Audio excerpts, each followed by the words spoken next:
I'm joined today by Max Munson. Max is a good friend of mine. He's a Wim Hof instructor, and he's here to have a conversation about the various things in business that he's learned over the years and some other really awesome stuff. Max is now in Prague. He moved to Prague in 92. Yeah, he just came here with not very much. He founded his first restaurant in 1994, Jama, is that right? Yeah. Since then, he's launched 7 other restaurants, a brewing company, an import-export firm.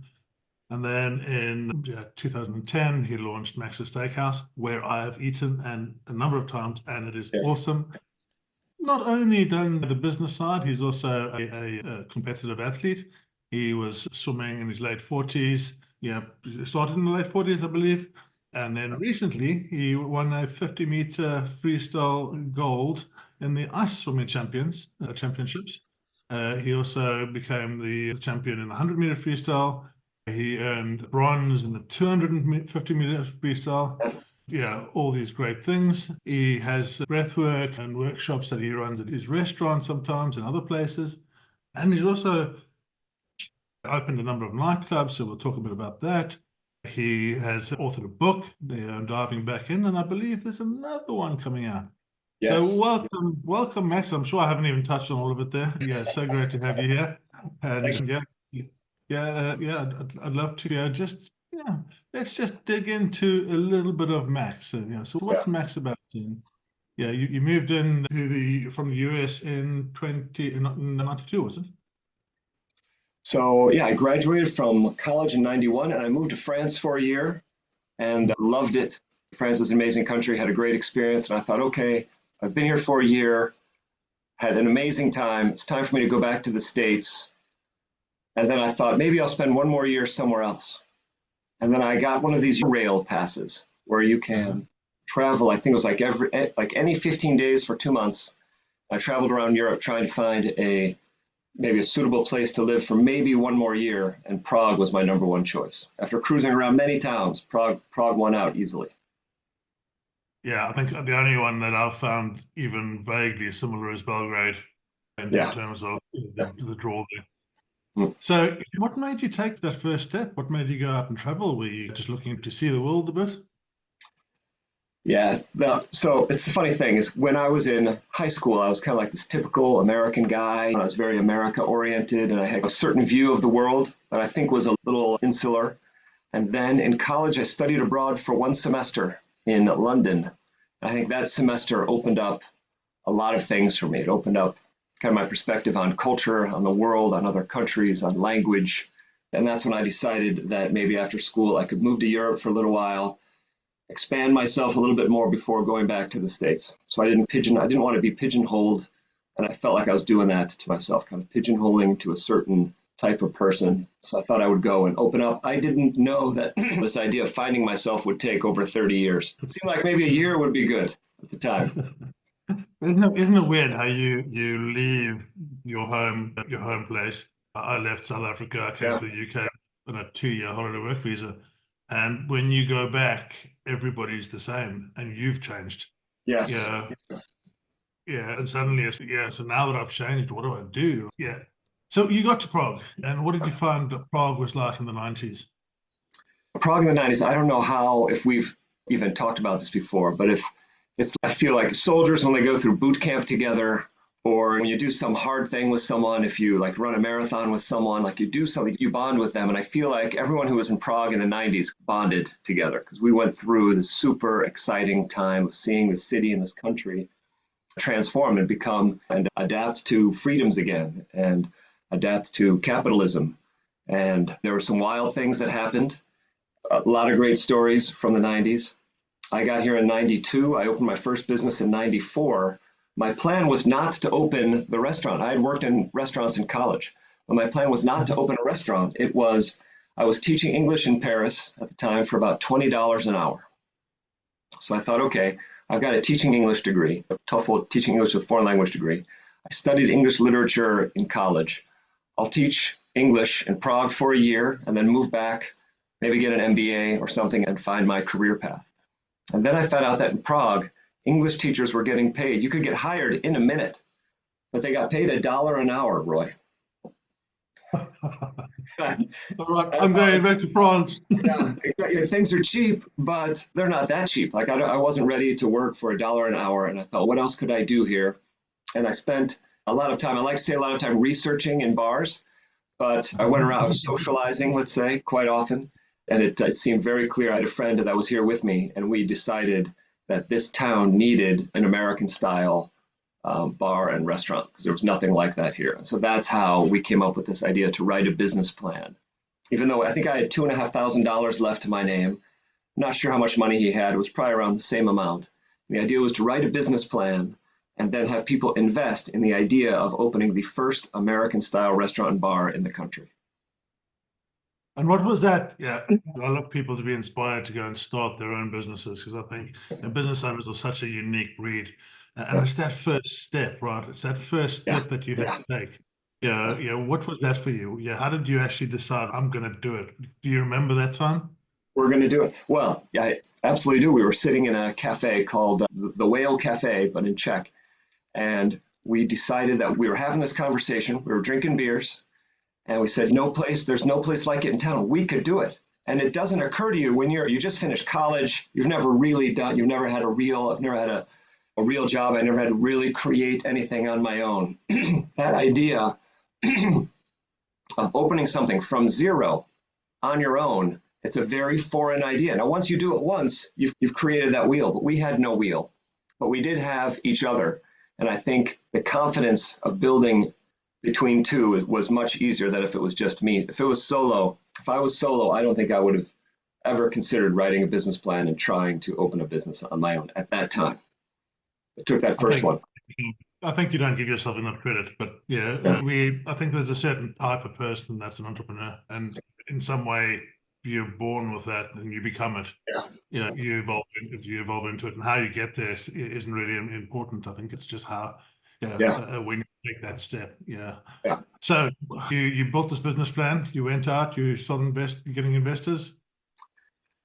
Roy, we wrote a business plan, and we were both English majors, so the business plan was very well written, but it was a terrible business plan. It was terrible. People got it, and they didn't know what to do with it, so we received zero investment from our first business plan. And then we realized we had to go back to the drawing board. We went back to the library. We got manuals on how to write a prospectus, a legitimate business plan. We hired an accountant. I think without even paying him money, we took him out to lunch and dinner until he went through and did some financials for us so that we could build out our financial section of some forecasts on how this business could work. And then I think our business plan grew from about 18 pages to about 38 pages. And I think it was a 4 or 5 month transformation of the plan. And then we sent that out, and that's how we gained about $100,000 in seed capital. That's pretty impressive. That's pretty impressive. So take me through the first couple of years of that business. That business opened up 7 restaurants in the end. Yeah. So if you're doing something and you're making something work, and you show that you know how to do it, there are other people want in. And so we opened up this restaurant from the first day. Although I think another American restaurant opened right before us, and an American bar opened before us, we were the first American restaurant and bar in the country. Although other people were also chomping at the bit to open up a cool place, and they did, we were still one of the earliest to open up. And I have to say, it was the coolest thing because we priced it. Writing that business plan also takes you through the entire process of how this business is going to work. How many people need to come in each day? What is the average spend? How is the lunch business, the dinner business? What's going to happen on the weekends? You need to explore all that stuff. And while we were exploring it, we realized the target market has to be Czechs because there's 1 million of them in this city, and the tourists, they're here today, but they could be gone tomorrow. They could be gone in December, maybe only July, maybe the months in the future where there'll be a lot of tourism could be July and August. So we focused on the Czechs, and that was great because that meant lower prices and everybody could come to the place. So we had the security guards from across the street. We had students. We also had business owners. We had the president of the country, Václav Havel, would come in, prime ministers, rock stars, actors. So we had this entire, when people say, what's your target market? Our target market was, and we hit it, was anyone who's Czech and over 18. And that's, as we all know today, that's a very broad market, isn't it? So It would only work in the 90s. Well, you couldn't do that today. Do it today, Right? no, you couldn't.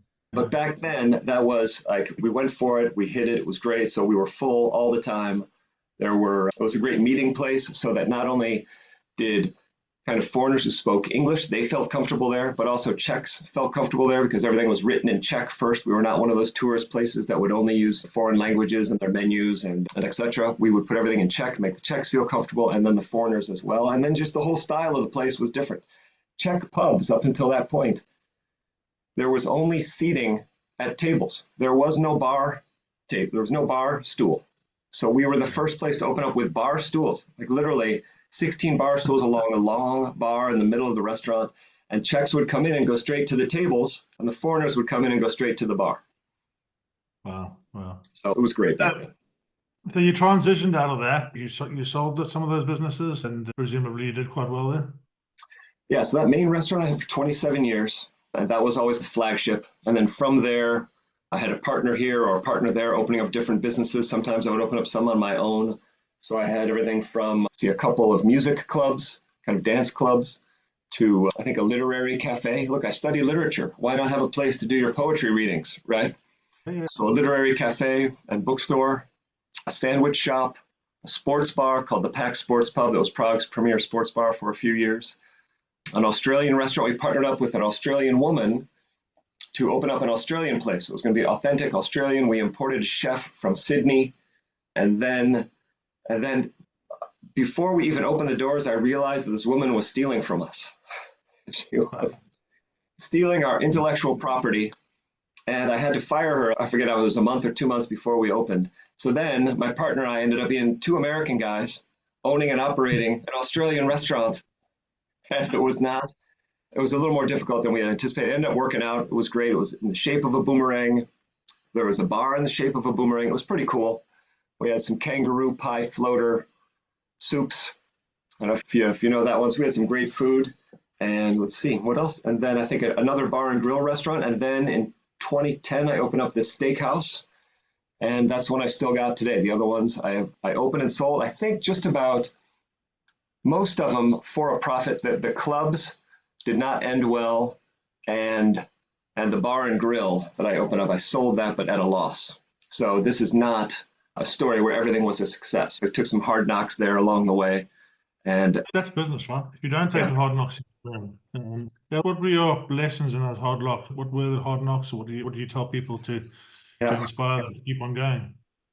And that first one was the financial crisis, Roy. I don't know what you were doing during the financial crisis, but I was riding high up into that. And then I think it was 2008 or maybe early 2009, I was doing the financials, and our restaurant, this successful restaurant that I was telling you about called Yama, it was taking a loss, Roy. So I had 14 years of every month was profitable. And I was doing the numbers like a loss. What do we do? I was in shock. And so people say, and I hope it's not a cliche, that you learn more from your losses and your troubling times than you do from your victories and your successes. But I have to say, I totally did. I had to reevaluate every aspect of that business. I had to get rid of 30% of the staff. I had to go back and be more hands-on in a lot of different ways. Change suppliers, fine-tune discounts, get product that people were more interested in. And across the board to the point where I finally, after I would say 2 out of 3 months, were taking a loss for about a year. And then I believe that so much from my own point of view. You have to have the hard times to grow. And that's just, you can go in when you're in those good times and everything seems rosy and it's just so easy to do everything. And I've seen a couple of those periods in my life where I'd go in, I was doing IT and I was doing sales and that, and I'd walk in and just say, you need this 60 grand thing. And they'd say, yeah, I'll just have it. And you didn't even have to work. And life just came to you. Served up. It gives you a false reality of business when that happens. I think it's the way that you get knocked down and then you stand up again and you say, right, now I need to learn a bit more. Now I need to dig in a bit more. Now that's what really marks a good businessman in my views, is someone that's been there and then learns from those lessons that don't happen in the future. And then we've had a couple of those periods over time. So it's really, What did you find your personal growth was during that phase? So I got married in 2000, and if things are going well, the marriage is easier. But when you start to experience some difficulty, then that will also expose some of the challenges that you have. So I think that my marriage is still very strong. We've been married now for, yes, this will be our 25th anniversary. My wife, Marcella, she's amazing. Oh, she's amazing. Yeah, yeah. And so Hi, that, Marcella. You're awesome. yeah. Yeah. And so fortunately, instead of these troubling times driving us apart, she took a larger role in the restaurant. She helped out as an office manager position, wearing many hats. I think she was my assistant, but she was also my boss. She was the office manager, but she was also the restaurant kind of counselor. And thanks to us being able to handle that together, I certainly matured into the relationship more. I always felt she was ahead of me in maturity in the relationship to begin with. You probably noticed. But that's because we're blokes, dude. We Yeah. have to be immature. This is how we. Yeah. That's right. It's Yeah. just the way it is. Yeah. Yeah, tell me a little bit about your swimming career. How did you get into that? What's kept you in there? And how did you progress on to the more interesting stuff? Yeah. So Roy, I'm a middle-aged man, right? So at the age of 47, after not having swam a race since I was 17 years old, right? So I was a swimmer as a kid. All these guys swam from 8 years old to 17 years old. And then when I realized that I was not going to get a college scholarship to swim, I gave up swimming and I was unhappy. I'm like, I put in all that effort and I don't even get a scholarship. I was very upset. And I gave it up. It never occurred to me that I would come back to it. And then it was this idea. I don't know how your experience was with sports, but this idea of once you're an adult, sports are for kids, right? And I didn't even consider the idea of that people our age would compete in a swim event, right? It never even occurred to me. And one day I was just goofing around in the pool. I forget if I had my kids there or what. And I saw this guy just swimming, just a few years younger than me, swimming back and forth as if he was 17 years old. And I said to him, I said, why do you do that? Are you like a member of a team or something? And he said, I am a member of this one team, but there are other teams for masters athletes. And I didn't even know what a masters athlete was. So what is that? And he said, there's this team. And he mentioned the name of this team. And he said, that's where older people can go and swim. So I talked to my wife about it. I said, mate, do you think I should email these guys? So I emailed to this team, and make a long story short, they emailed me back and they said, sure, come on, see if you can train, see if you can handle one of our trainings. And I think at 47 years old, I went to this first training. I could not keep up. I mean, it had been 30 years. These guys were just going back and forth. It was incredible, but I could swim, but I would have to take a break quite often. But I ended up loving it. And I came back to the house and I said to the family, I'm like, you guys, this is amazing. Would you be okay if I joined this team? Because it would mean that 2 or 3 times a week, maybe I would be at training instead of making dinner or having dinner with the family or something. And the whole family said yes. Now, keep in mind, I think my kids didn't really care. I'm not sure, they weren't that old at that time. I'm not sure what they understood, but Marcella, most importantly, my wife was in. And so I started to do this thing. And I was just getting so much joy out of it because as a kid, there's all this pressure to go to the next swim meet and go to the next level. And then you can swim with the senior team. And then if you get to the senior team, then you can go to swim for a college team. And it got to the point where, like I said, it was just too much. It was always about the next thing and not about enjoying the moment. And this master swimming, like I enjoy the practice as much as a race. I enjoy the camaraderie in the locker room of talking shit with the guys as much as I do.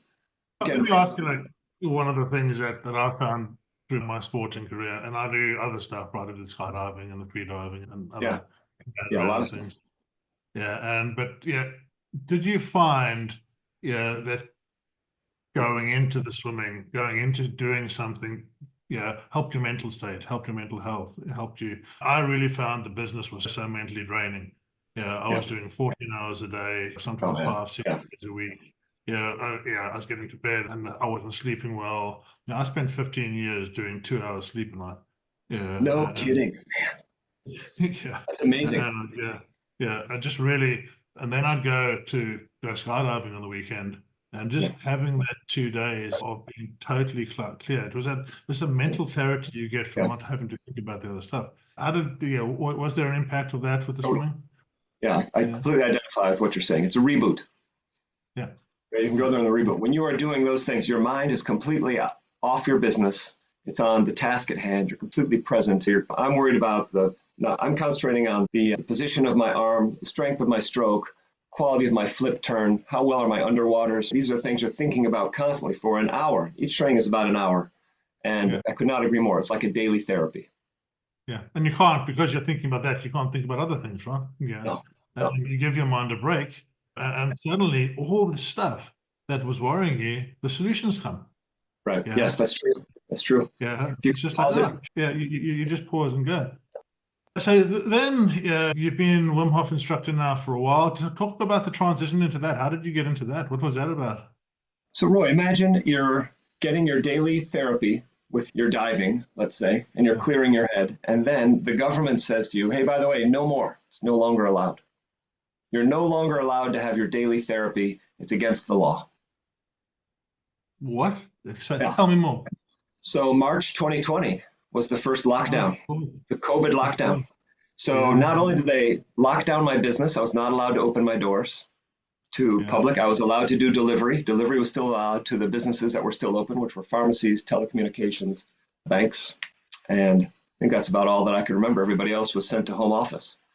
And they closed my restaurant and they closed the pools. So I couldn't go. At that point, I was training 5 days a week and I couldn't go to the pool to swim. So my wife and I, we would try and keep the staff. You suddenly became a real pain in Marcella's rear end, didn't you? Yeah, exactly. That's when it all started to become unraveled. Yeah, exactly. Yeah. No, so we would go and try and keep the restaurants together with the staff, because you still have your staff and you're responsible for paying the staff. Yeah. And so we would we would do our delivery business. So it's like you're working. That's why I say pretend. But business was still down 96%. We had 2 restaurants at the time. Business was like completely gone. We didn't know how we were going to pay the staff. We had some money reserved, so we knew we could survive a month. What's going to happen after a month and a half, it was going to get very tough. So sure enough, it was terrible. I did not have my daily therapy. And after about a month, I think it was April 2020, and I had 2 members of my swim team call me and said, Max, we've had enough, man. We're going to the lake to swim. I'm like, oh, I'm in, but it's cold, right? They're like, yeah, we don't care.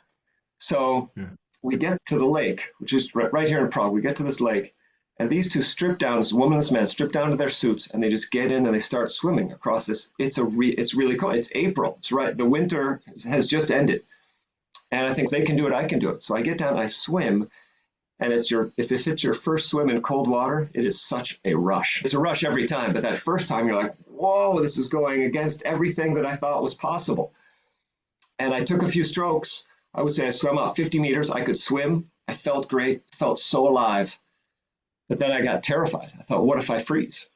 What if I sink? What if my arms won't work? I didn't know. I'd never done this before. So I turned around after 50 meters, came back. I got out, felt like $1 million. And they kept swimming, because this was like their 5th trip there or something. And so they swam 500 meters across and 500 meters back. Wow. And I thought, okay, no, that's what I have to do. So I went with them about every day or every other day, depending on the week, until within about 2 weeks, maybe it was 3 weeks, I was able to swim all the way across and all the way back. And so there you get your daily therapy of the swimming, plus you have this incredible rush of the cold. You have this cold exposure. And I didn't even know what cold exposure was, but that's how I learned. Hats off to you, man, because that's a big ballsy step into the unknown. Man, if it wasn't for those 2 showing me, like I literally saw them, I saw it could happen. I didn't know people could do that. I didn't know that stuff happened. Yeah. So it was really impressive. That's the piece of having someone to follow, having examples to follow. Yeah. So you then started digging into cold exposure. What brought you to Wim Hof?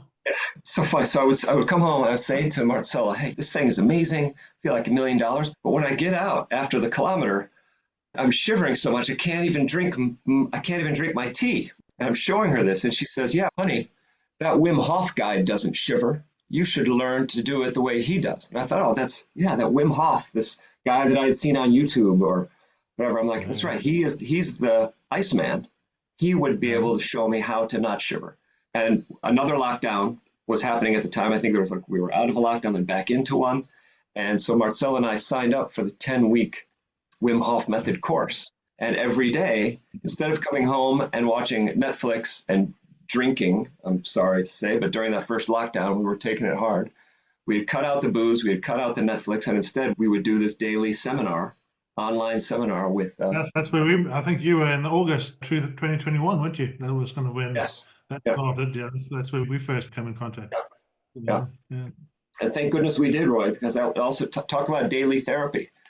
The breath work that they taught us and how to handle the cold. Sure enough, I learned how to handle the shivering, and I just went deeper, and I was so impressed with it all, so happy with how it helped Marcella and me handle this stress of the COVID lockdowns and the losing we lost one restaurant, we kept the other one, and it was so helpful. For sure, I wouldn't be sitting here in front of you without the Wim Hof stuff. Yeah, and I got to some really dark and deep places. Oh man, I had my adventure center, which I'd bought, and literally the same during COVID. It was just biggest lessons I've ever learned, most wisdom I've ever achieved, but at cost that I think I'm still paying for today.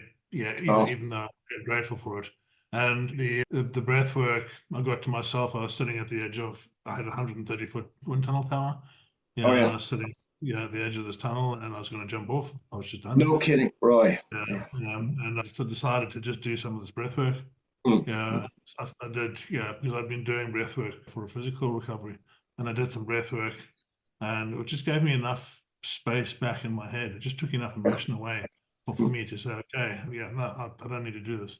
You're ready to do more. Thank God. I got, it was 4 in the morning. I came down, we went inside, and that day I signed up to the instructor's course. No kidding. It's like, people need to know this shit. People need to know this stuff. So we met at, it was in 22, wasn't it? January 22, I think it was. Was it level 2? Or were you? Were you in the January 22, I think I went in. So. My memory is not as good as it was in the old days, but I think we met when you were coming through for level 1, and then we did level 2 together, right? Yeah. Okay. What have you, how have you taken this back into your daily life and to people? I know you do some workshops, and you've got some awesome places there in Prague where you do workshops, and how's that been?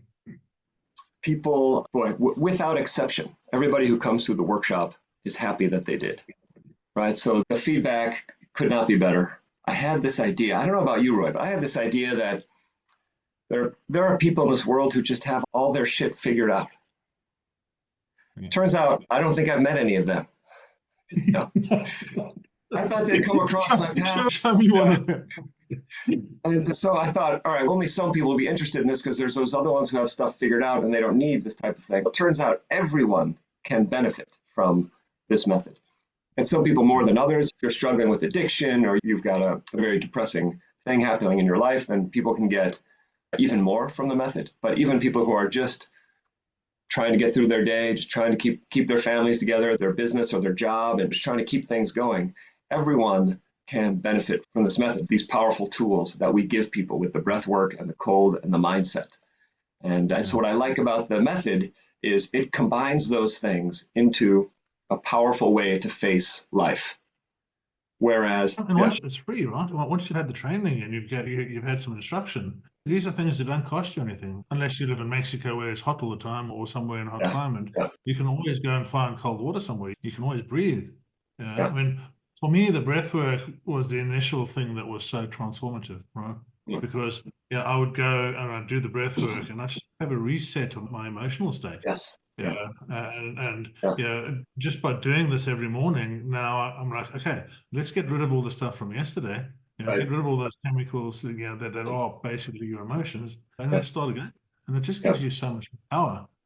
And for me, for business owners, especially getting them into something, it doesn't really matter if it's this breath work, other breath work, whether it's cold exposure or going for a walk or playing golf or whatever it is, you need to have your tools. You need to have your tools to make your mind well as a business owner. And having your mind as a business owner then gives you the power to actually excel and to do much better. And it's just, don't you find it very difficult, though, to take the message out to people? Because they're like, what? You want me to get in an ice bath? That'd be crazy. So true.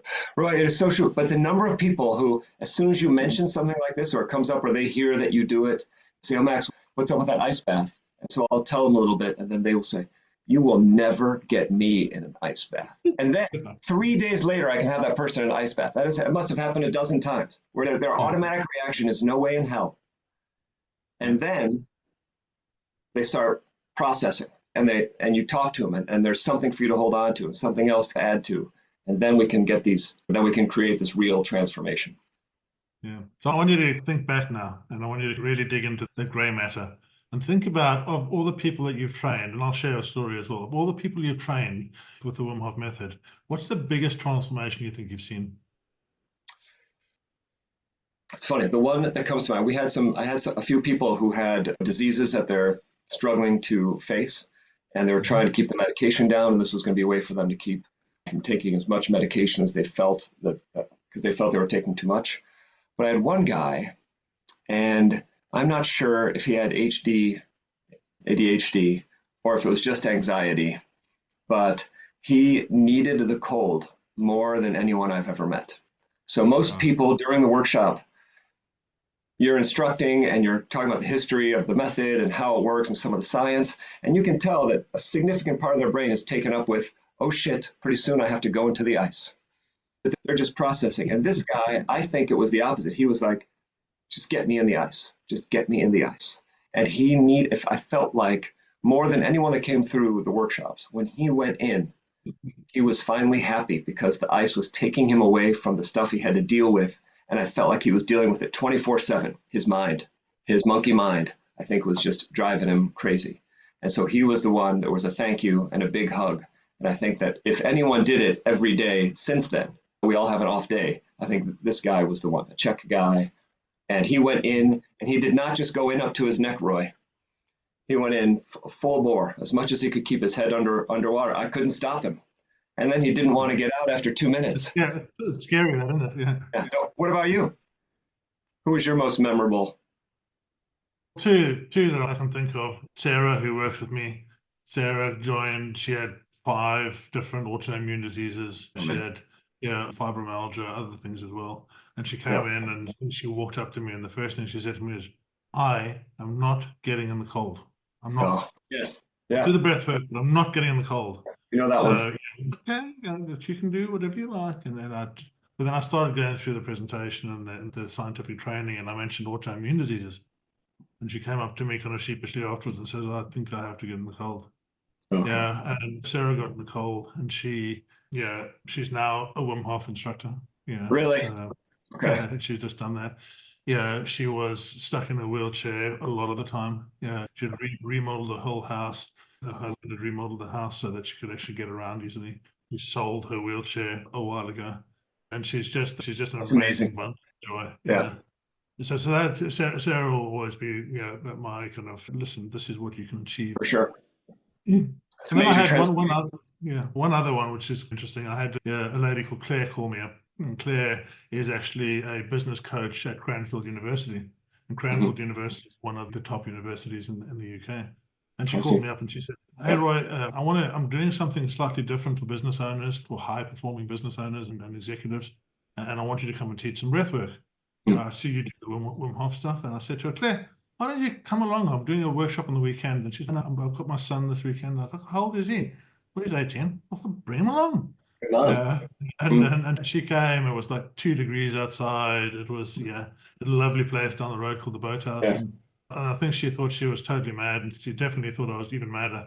But she came and she did it. And since then, she's a business psychologist, which is great. So she actually comes in and she helps businesses when they have internal problems between team members. Okay. And she pulled me in now. So now I teach breath work for high-performing individuals at Cranfield once every 6 months. The program. Oh, no kidding. Okay, I didn't know that. Yeah. Yeah, and it's just so awesome to be seeing the people that really need it. For me, I love business owners. The crux of how an economy runs is business owners. And to bring this to them in that format has been a real honor and a pleasure. So, outstanding. You're helping those who are helping society as well, right? Keeping it moving. And you just see the penny. I was 47 years old when I learned how to breathe. Yeah. Yes. Same here. Yeah. I was like, why? It takes us, if we don't eat, in 5 weeks we die. Yeah, if we don't drink in 5 days, we die. Mm. But we know how to eat properly. We know how to drink properly. If we don't breathe for 5 minutes, we die. Mm. But no one has ever taught us the power of all the different breathwork stuff. Yeah, that's always been, since then, that's been quite a mission of mine, is to go into your day and just be aware of how your breathing changes, everything around you, your state of mind, and how others perceive you. Because when you're less of a shit, then everyone else is less of a shit to you. That's right. That's right. So, yeah. Yeah, we can be less of a shit too when we go into those situations where maybe they throw us off, the high stress situations, the big challenges, and maybe we're not our best self. But if we control our breath, then we can control the way we react in those situations. And it's just like you said, that we can keep putting our best self forward instead of being that little shit, right? From that we could be in those times, whether it's an argument with a loved one, or someone's talking to their boss and getting a raise, or you need to renegotiate with a key supplier, or like these moments where things, if they just go a little wrong, the outcome will be significantly different. You're just so much more powerful within yourself. Yeah. As soon as you're more powerful within yourself, you've got clarity, you've got vision, you can see where you need to be, and it just makes life so much easier. So then you've done the Wim Hof, and then you decide, actually, what I'm going to do now is I'm going to go and do some ice swimming at the ice swimming, not just cold water swimming, ice swimming. So tell me about that. So who knew that ice swimming existed? Another thing, I had no idea. And I remember these guys that brought me, these two swimmers who brought me to the lake, one of them was already, like, had joined that year a cold swimming team. So not necessarily ice swimming, but basically the same thing, ice swimming team. And the next year he convinced me to join as well, because even though the restaurants were generally, and pools were open as often as they were closed, there was still this time where you would need to go into a lake or a river if you wanted to get your swim on. And so I joined this team because they had some facilities that I wanted to use. And I thought it would just be me and this guy and maybe like 13 other crazies. And it turns out there are 600 people on this team. Wow. Let's tell everybody what ice swimming is actually about. It just set the scene as a worldwide kind of... So in this country and a few other countries, for example, in Scandinavia, there are these teams or groups or cold dipping groups. And that is where there will be, let's say, a shack or a sauna or a little kind of clubhouse near a body of water. And these people will go, they'll get changed into a swimsuit, and they will go in together to a lake or a river. And generally these people are swimming slowly, breaststroke, or just sitting in the water, or maybe a few of them will swim freestyle. And those types of groups have existed for some time. Yeah. And they're cold dipping. The Czechs have a word for it. It's like the toughening uppers. We would call it, maybe in English, maybe polar bear clubs. I'm not sure. Cold dipper clubs. And then, so from that type of culture, some people started to compete. And I don't know when exactly this was, but these teams would then compete against each other in water.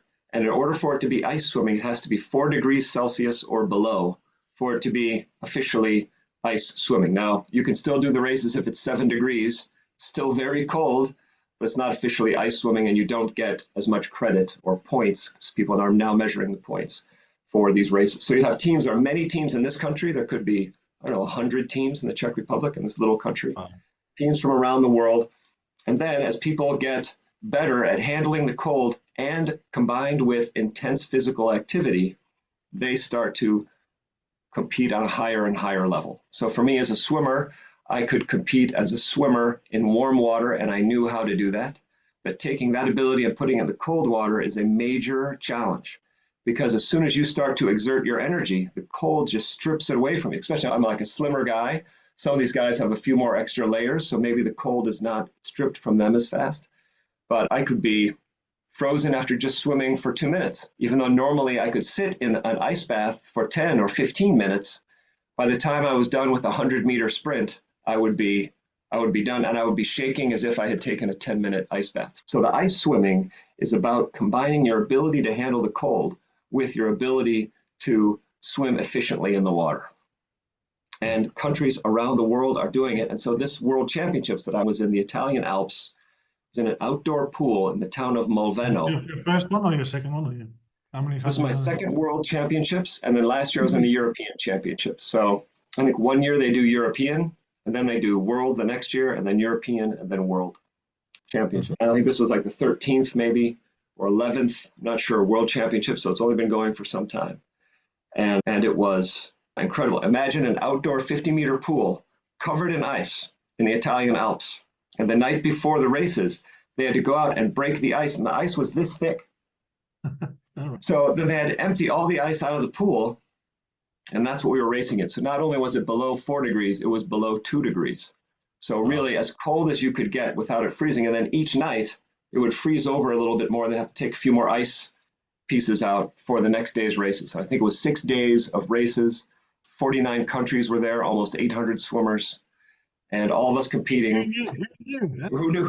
The team from Chile, they had 12 people from Chile. From Mongolia, they had 8 people. And then there were other countries that had a larger, I think there were 40 from America. There were, I think, maybe 16 of us from the Czech Republic. So each country would send in those that were willing to go and compete in the cold. And of course, there's some medical checks you have to go through. You need your EKG, and then a doctor checks you before the races begin. After your long swims, you have to go see the doctor right after the race so they make sure that you're seeing clearly, your brain is functioning. It's not always functioning, but at least enough to be able to walk, right? After these races. And so now I have gotten to the point where I was able to win the 50 and the 100. And then the same guys that I beat in the 50 and the 100. Let's just stop there for a second, right? Okay. Okay. You are the world champion in 50 and 100-meter ice swimming. That is right. That is right. Yes. Yeah, they're thinking that's pretty bloody awesome, dude. That's an amazing achievement. Thank you. I'm still on cloud 9. It's amazing. It's amazing. We have the age groups that you do it in are 5-year age groups. So when I was a kid, it was like 11 and 12-year-olds or 13, 14. Here in this type of group, so my group is say 55 to 59. Before me, every 5 years, there is a category. So these are the ones. So I do not have to try and compete against a 25-year-old Olympic swimmer because they are there, right? Yeah. These Olympians are a different level. Like they're so fast, it's hard to imagine that I ever swam anywhere near that speed. But yeah, so when you are able to compete in your age category, it does give you a chance. But still, I think we had, I don't know, 40 to 60 guys competing. Wow. Maybe, I'm trying to think how many in my category itself, probably 16 or 18 in my group. And then these guys that I would be able to beat in the 50 and the 100, they are cold adapted better. So when it came to the 250, I couldn't stay ahead of all of them, and that's why I took bronze. And then when it came to the 500, because by the end of that 500, I am starting to, if it was warm water, I think I could have still beaten these guys. But in this cold water, they have been doing it longer, and they are more cold adapted. And the longer the race, the more that cold adaptation is necessary for you to still compete at a high level. And that's, but now you have something to chase. You've only been doing it a couple of years. Now you've got something to chase after, right? Yes, exactly. And it's never boring. And Roy, there's this transformation that happens. And this is one of these key things. It's as if it's like a real life example of the Wim Hof method being applied to the power of the mind. And so I was training for this for about 3 months leading up to this race. And I would get into the cold pool 3 times a week. And even if you do this a lot, we can both attest, when you go to get in that cold water, it's never easy. My last thought this morning was like, why? Why am I doing this? Why am I doing this? But then we get into it and it's okay. But that time before is even worse than getting into that, because you're thinking, oh boy, I got to get into this. Oh man, maybe today I don't need to. I was in 2 days ago. I don't need to. And you recognize, and you have to tame that other side of your brain. You get in, you do this training, and I realized like this first 50 meters is going to be really hard, and then it'll be okay, and I'll swim 500 meters. And really only the first 50, you're struggling to overcome the pain and the shock of the cold. Yeah. And that happened every day during every other day during the trainings. But then, and here's the power of the mind, when you get in for a cold race, and I was training in 6-degree water, and now the cold race is, let's say 2 or 1.8 degrees, and you get into the water, you do not feel the pain. If the race is going on, your mind is thinking about, I've got to have a good start. I got to stay ahead. I can't go too hard. I've got to monitor this. You have all of these things that you're thinking about during the race so that your brain doesn't have space for pain. Wow. And so you don't need the first 50 before you feel comfortable or the first 25 meters. Instead, you swim your race. Now, if it's the longer races, you start to feel the cold at the end, but that's different than the pain of going in. And I have to say, you told me a story the other day about how they would stop and start at the beginning. Yeah, you were going to go in, but they had to stop the race. You had to wait a longer time. yeah, exactly. That was terrible. That was a race here in Prague. It was terrible. They had me out there with just a coat on in my swimsuit. It's freezing outside. I'm about to swim a 750 race. They say 3 minutes till start. So I get up to the blocks, I'm getting ready. And by the way, you don't jump off blocks. You actually have to slowly get into the water in ice swimming. So there's no flip turns and no diving. So it is different than normal swimming. And then 3 minutes went by, another 3 minutes, so I'm standing out there and I'm thinking, I'm already cold and I'm not even in the water yet. And I've got a long way to go. And I have to say that, like I was saying, that other side of the brain started coming up with all these reasons to just leave. Yeah. But you've got to tame that side of the brain and know that you can do it and focus. And from the time I got in, it was okay. But just the fact that if it's a race, and so I was saying to myself, if in a race, I don't feel the pain and I can just do it. Can't I just switch my brain to be the same way in training? And so I have tried that since, I would say, a dozen times. And so far, I have not managed to do it. Yeah. But when I can, I'll let you know. Yeah, power of the mind. Yeah. What's next for you? You've got another book coming out. Tell us about your current book and then your next book. I would love to hear a bit about that. So the current book is this one called Diving Back In, and it's about returning to a sport as an adult that you loved as a kid and getting more out of it as an adult than you ever did as a kid. And for me, that's swimming. So that's a little book. It's on Amazon. It's called Diving Back In. I put it out there about 4 years ago. And oh yeah. No kidding. You've got your own copy. Great, Roy. Thank you. That's great. Yeah. I hope I need to sign it. Okay. You Excellent. need to sign it. I didn't bring it with me when we met last, but yeah, that's diving back in. Yeah. And so that one, it's on Amazon, on all the different Amazons. And I have to say, from the time I put it out there about 4 years ago, every month there are sales every single month. And I haven't done a lot of promotion, but people are getting it. I've got a Czech one coming out, which is a translation. And then this next book that I'm working on is about, I feel there's some great books on cold exposure out there. Wim's book is amazing. Dr. Susanna Solberg's book is great. There are a couple others. There's these podcasts that do a great job of treating the cold exposure, but I want to tell the story of a no holds barred, how it really is to do the cold exposure, what we can really gain for it in a more practical way, rather than, oh, it's beautiful to go into the nature and to the cold. Okay, that's true, but it's also hard. Like you need to be mentally prepared before you even leave the house that you're going into the cold. And sometimes that's a very easy thing, not easy, but easier. And then sometimes you do not want to leave the house that day. You do not want to pack your cold bag. And it takes, what does it take to overcome that mentally and then physically, and what do we get from it? So based on all the questions that people have been asking me over the years, I'm trying to answer all of those in one book, and that should be called, I know you want me to call it Diving into the Cold, but I think I'm calling it Into the Cold, and then there'll be a subtitle, and I'm working on the subtitle. Yeah, so sure. Thanks, Roy. Yeah. I think I need 2 more months for that one. Sorry? I think I need 2 more months for that one. Good. Yeah, we'll look forward to it with joy. Yeah, anything else? Yeah, through your business experience, through your business career, yeah, if you're talking to aspiring kind of entrepreneurs, what would you say the one thing is that you'd like them to know? Boy, if you're excited about it, you've got to do it. If you're excited, please do it. And don't listen to all the naysayers, because everyone is a naysayer. Anyone who isn't doing the thing that they're excited about is going to be negative on you following your excitement. Say rule number 1. Great advice. So yeah, if people want to hear more about you, Max, or if they want to come and see you have a great meal in Prague, where do they get hold of you? How can they find you? Oh yeah, thank you. After 30 years, I finally put my name on something. So my steakhouse that I used to call Yama Steakhouse, I changed the name about 4 years ago, and now it's called Max's Steakhouse. And I'm there just about every day. And it's in the center of Prague, so it's near the National Theater, it's near the river, it's near the main thoroughfares. So it's a friendly neighborhood. Great steak, great food. Yeah, and you do some other stuff there, don't you? What else do you do there? Wednesdays? So I'll do regular whiskey tastings every Wednesday. I'll do wine tastings. I'll probably start doing tasting Tuesdays for wine. I've been a sommelier for over 20 years.